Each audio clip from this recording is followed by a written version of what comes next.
So through the Neolithic era, we saw the rise of larger groups of people living together that were not necessarily just family members anymore. So they could be living with hundreds of other people that you don't really know, you're not familiar with. New rules and laws are set in motion to regulate how you interact with these people that you're living next to, not just your family anymore, where it's more manageable.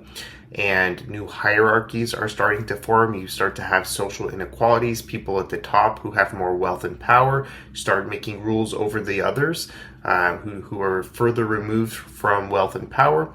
And you start to see people kind of gather and settle in cities. And settling in cities provided a lot of advantages and disadvantages to certain people. They were certainly more crowded, more messy. There wasn't this type of sanitation that we're used to today. So they're dirtier, more crowdier places in general, but they provided certain people with a lot of wealth and power. So we see again increasing disparities between the wealthy and the poor people within societies as they start to settle into cities. The first cities understandably settled around rivers. So today we're just focusing on Mesopotamia, the Fertile Crescent right here, which is between the Tigris and Euphrates. We'll later be looking at the Nile in Egypt and the Indus Valley. These areas benefited from being surrounded by rivers that would lead into the seas or lakes. This created fertile land for planting agriculture. This provided obviously a water source which people need in order to thrive. So this is where we see the earliest cities in 3 different places occur around the same period. Today we're looking specifically at Mesopotamia, this area here which we've discussed, the Fertile Crescent where agriculture first started. This is in present-day Iraq, and again, we see the Euphrates and Tigris River, which provided water and fertile agricultural land. My family is actually from this area right here, Diyarbakir. So this area was not really ideal for agriculture because of the dry valleys and the lack of rain. It got 120 degrees, similar to Fresno, as we know from this summer, just kind of a grueling summer. But with the rainfall, the riverbeds and the rivers, this provided a way for them to live in the area and plant crops. So we have a lot of cities rising up in Mesopotamia, and historians were able to discover that they were in constant contact with one another because of the written word, that they were able to start writing down ideas into stone.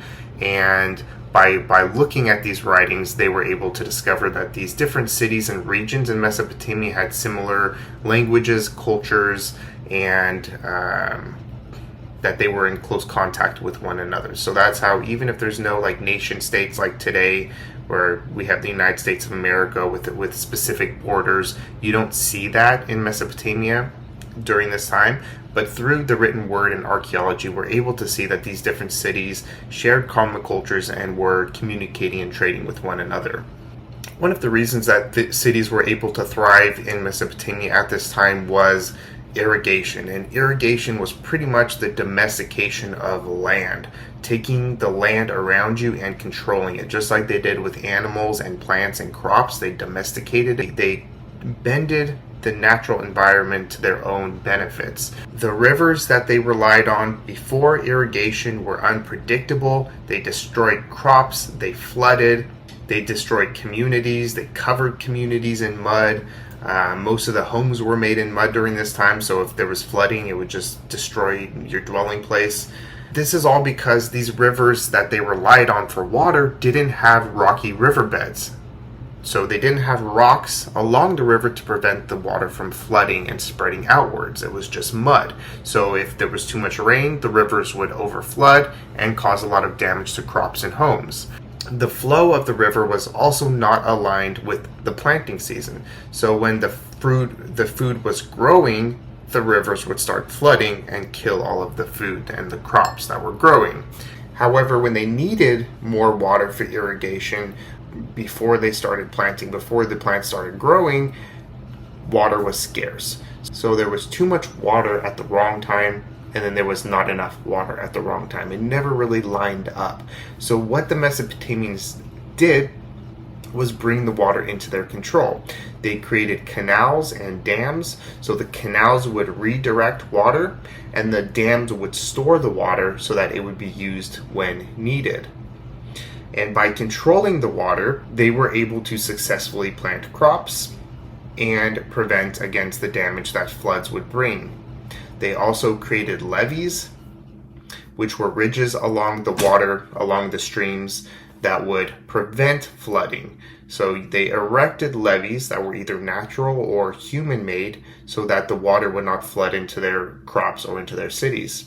This would also prevent their homes from being destroyed. And of course, to create these levees out of human construction would take maintenance. So that tells us that these societies had a workforce, they had organized labor, and that means that there was somebody at the top organizing labor, funding these projects, making sure people were where they needed to be, making sure that they were staying on track, and that these levees were maintained and kept strong. This area, though, is considered the cradle of civilization because it has different signifiers, such as the emergence of cities, the emergence of writing systems that go in hand with the development of cities, and the development of laws and codes that conduct how different people should act within the city. So a civilization is under a central authority, a king, a ruler, a pharaoh.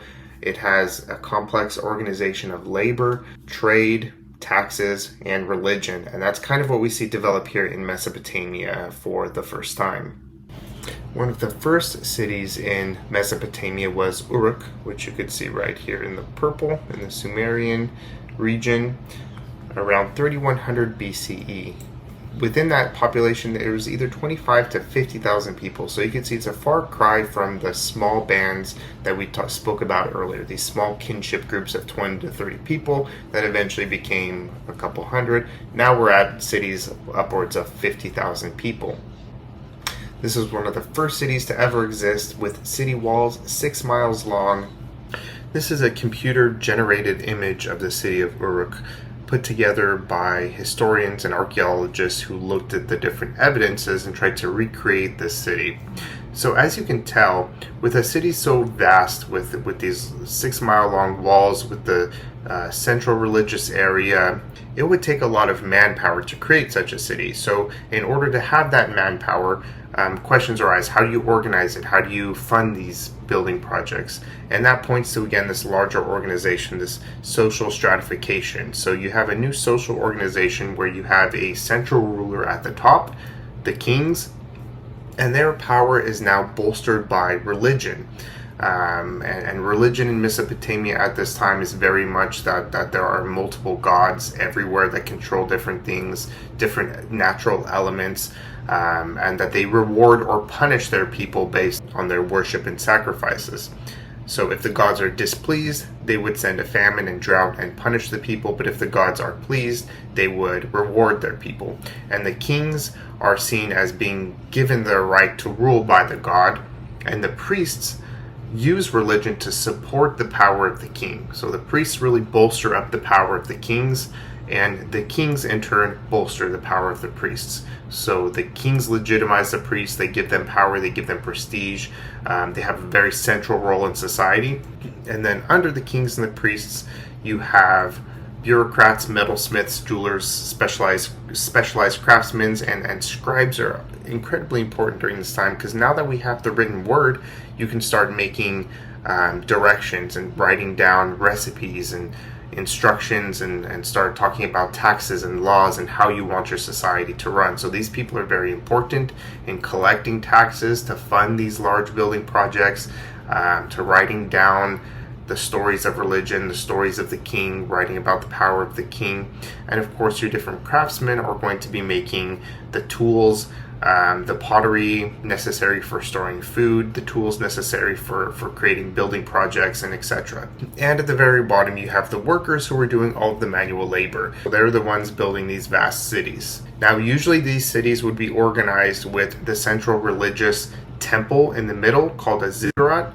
And we have a picture here of a ziggurat. And at the top of most of these ziggurats would be a temple where only the priests would be able to go up, offer sacrifices, and be with the gods. So the gods would live in these temples according to the Sumerians. The priests would be the only ones to have access. So of course this means that the priests have a very powerful standing within society, that they are the only ones who have access to the gods and can sacrifice and perform rituals on behalf of the people for the gods.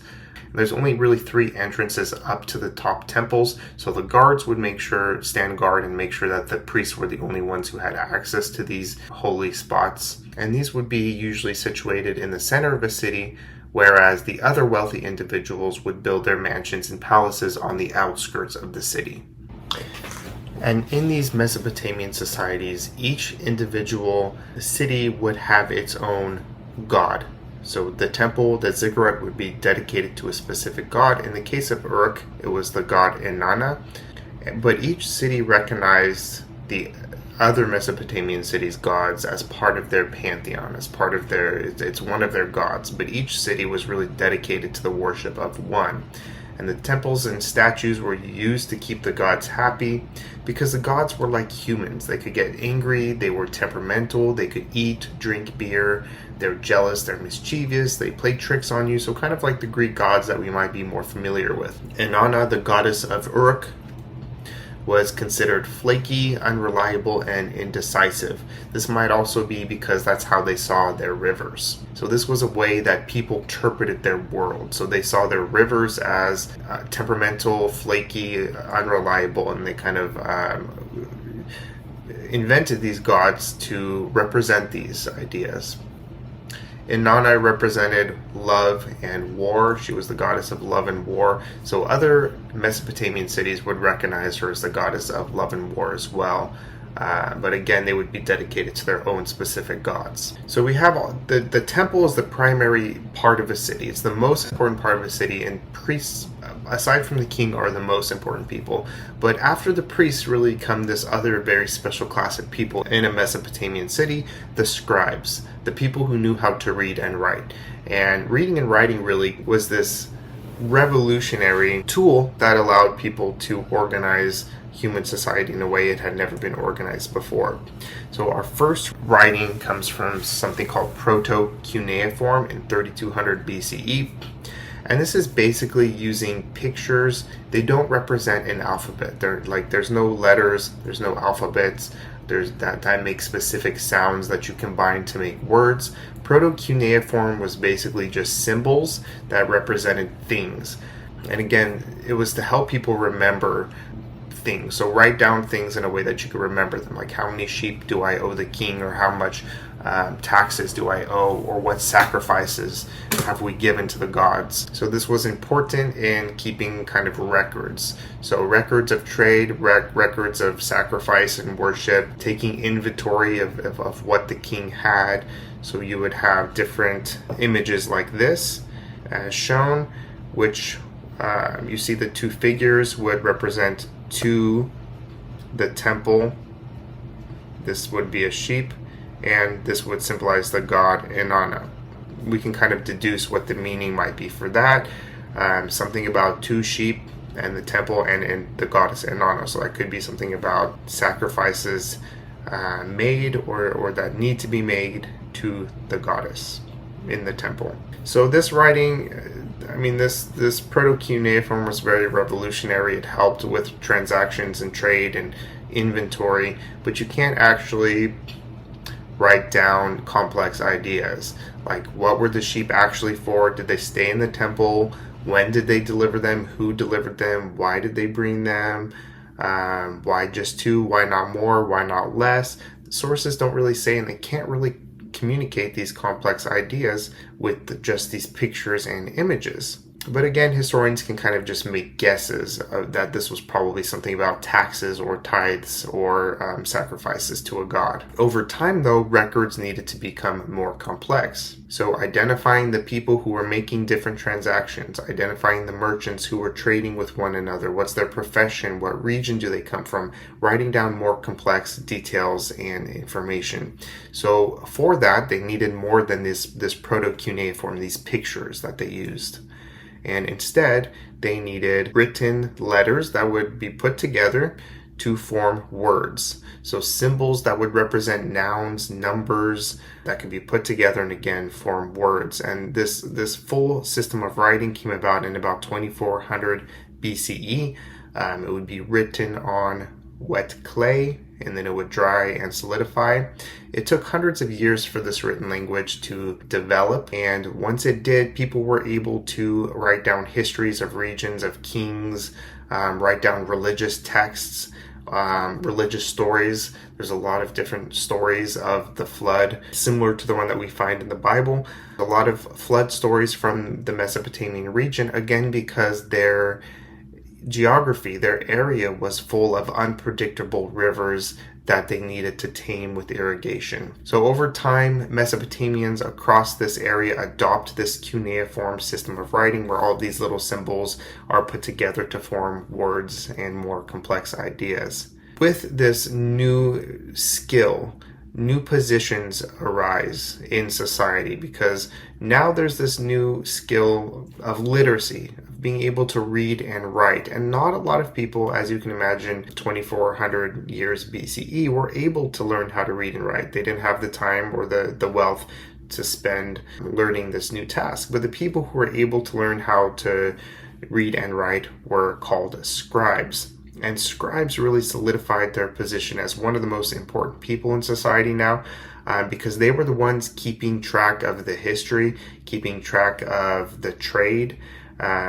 This is a highly valued task, and not a lot of people are able to do it. So that really catapults them to the top of society. So they're able to keep accounting, keep records, preserve histories, a lot of tasks that would have been important in managing a large city and managing a lot of different people with a lot of different resources. In this particular image, we have a tablet which was from a merchant writing to his brother, complaining about how life is hard, talking about trade, talking about silver, gold, and textiles. This would have enabled him to communicate with his brother over time. So again, you can see the importance of the written word, of passing down knowledge and records and histories down to the next generation. Uruk was but one of 12 established city-states in the Sumer region, and a city-state was basically the city acted as a nation with its own independent king that exercised political and economic control over the countryside. So again, it's kind of like a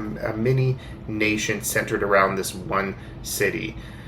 And Uruk was but one of these. There were many in the Mesopotamian area that shared common languages and cultures and recognized each other's gods. They were not unified cities, and they often competed over resources such as agricultural land, but eventually they would be united by a man called Sargon the Great, who conquered the area of Mesopotamia, creating the Akkadian state. Over time, we see the development of hereditary kingships, meaning that the kingship passed from the most powerful man down to his son, and from that son to his son, and so on and so on. And this probably just resulted because of the fact that these kings were taking over in positions in times of crisis. They had powerful wealth and resources, and once they attained the highest power in their society, they held on to it, accumulated more wealth and power, and wanted to pass that down to their sons. So over time, the strongest leaders cemented their positions as kings and passed that down and kept it within their family. So writing was especially important for kings, and we see that in the Sumerian kings list, which was this list of Sumerian kings who were kind of like keeping track of their history.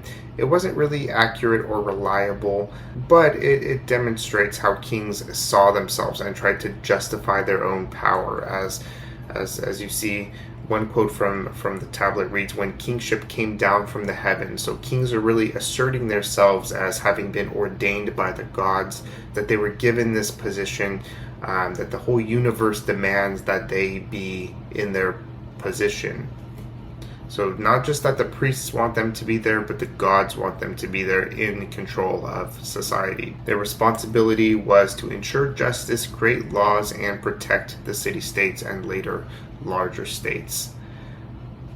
Writing was also important because they can make their will known while not physically present. So if they're controlling a larger region, they can send word to other cities that they can make their word known. They can make their desire known to their entire empire or state, that they could solidify that their history, they could solidify their rule in stone.